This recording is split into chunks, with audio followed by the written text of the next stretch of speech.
본인도 가지고 나와볼게. देश में दिनों दिन पबजी गेम के बढ़ते ट्रेंड की वजह से कई खतरनाक परिणाम सामने आ रहे हैं।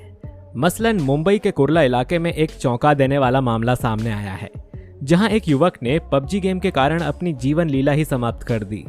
गुजरात के वडोदरा में मोबाइल में पबजी गेम खेलने से मना करने पर माता पिता से नाराज होकर बीसीए का एक छात्र घर छोड़कर चला गया।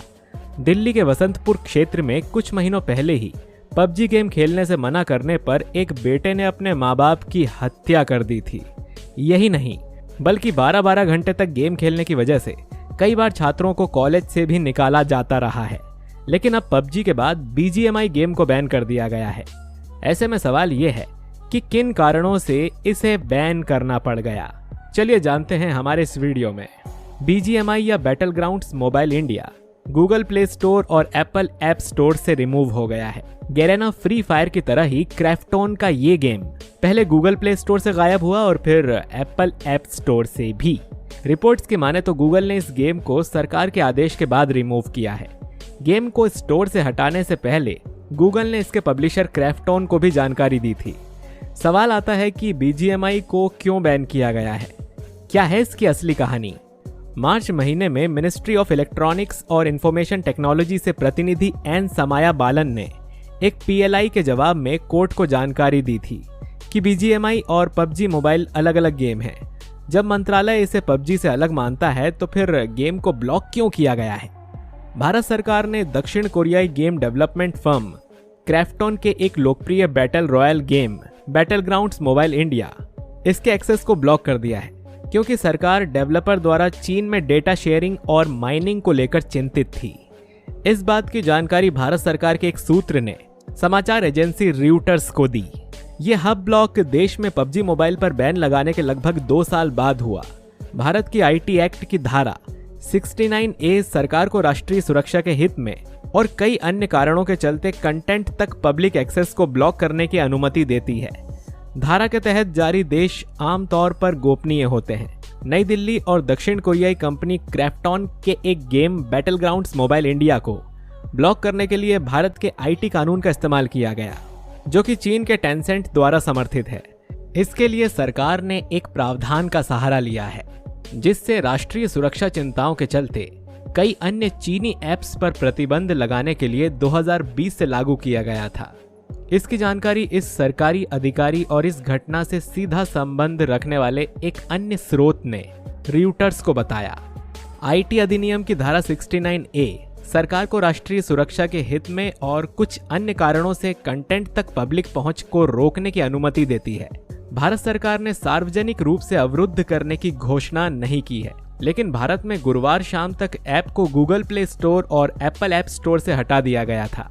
स्वदेशी जागरण मंच और गैर लाभकारी प्रहर ने सरकार से बीजीएमआई के चीन प्रभाव की जांच करने के लिए बार बार कहा था।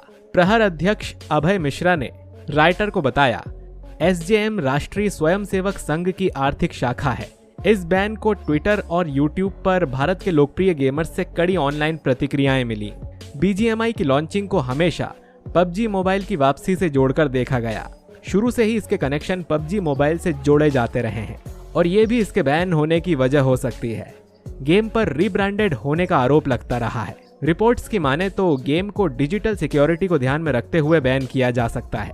लखनऊ मर्डर केस भी इसकी वजह बन सकता है। हाल ही में संसद में ये मामला उठाया गया था। वी विजयासी रेड्डी ने सवाल किया था कि सरकार पबजी जैसे गेम्स को रोकने के लिए क्या कर रही है। कुछ बच्चे गेम खेलने से रोके जाने पर अपराध कर रहे हैं, जिसके जवाब में केंद्रीय मंत्री राजीव चंद्रशेखर ने कहा था कि उन्हें कुछ रिपोर्ट्स और शिकायतें मिली हैं। इन रिपोर्ट्स में बताया गया है कि ब्लॉक किए गए गेम्स नाम बदलकर भारत में वापसी कर रहे हैं। मेटी ने इन सभी रिपोर्ट्स और शिकायतों को जांच के लिए एमएचए को भेज दिया है। हालांकि कोरियन गेम को लेकर बच्चों के प्रति काफी दीवानगी देखने को मिल रही है। जहां कुछ समय पहले पबजी को बैन किया गया था, इसके प्रति भी बच्चों के अंदर काफी क्रेज देखने को मिला था, लेकिन यह बच्चों के लिए काफी नुकसानदेह भी रहा।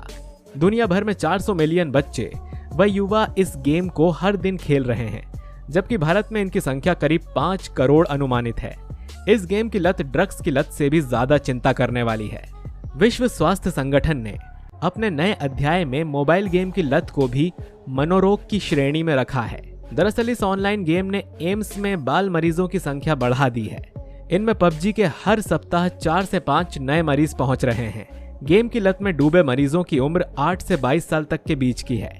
नौकरी पेशा युवा भी डॉक्टरों के पास काउंसलिंग के लिए पहुंच रहे हैं। इन युवाओं को फोन पर पबजी खेलना इतना पसंद है कि ये ऑफिस का पूरा लंच टाइम इसी में खपा देते हैं।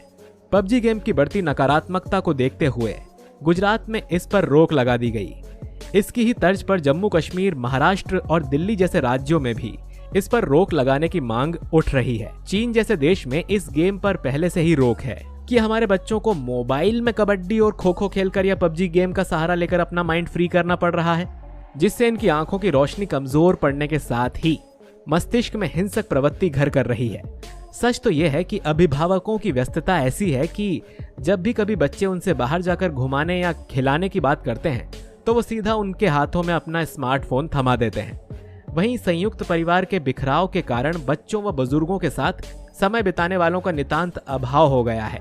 ये सही है कि आज के तकनीकी युग में बच्चों को मोबाइल और कंप्यूटर से दूर रखना उनके भविष्य के लिए ठीक नहीं है, लेकिन ये कौन ध्यान रखेगा कि बच्चे इन यंत्रों का कितना और किस तरह सकारात्मक उपयोग कर रहे हैं। आखिर हम कब तक रोज नए नए प्रकार के लॉन्च हो रहे इन गेम्स पर रोक लगाएंगे?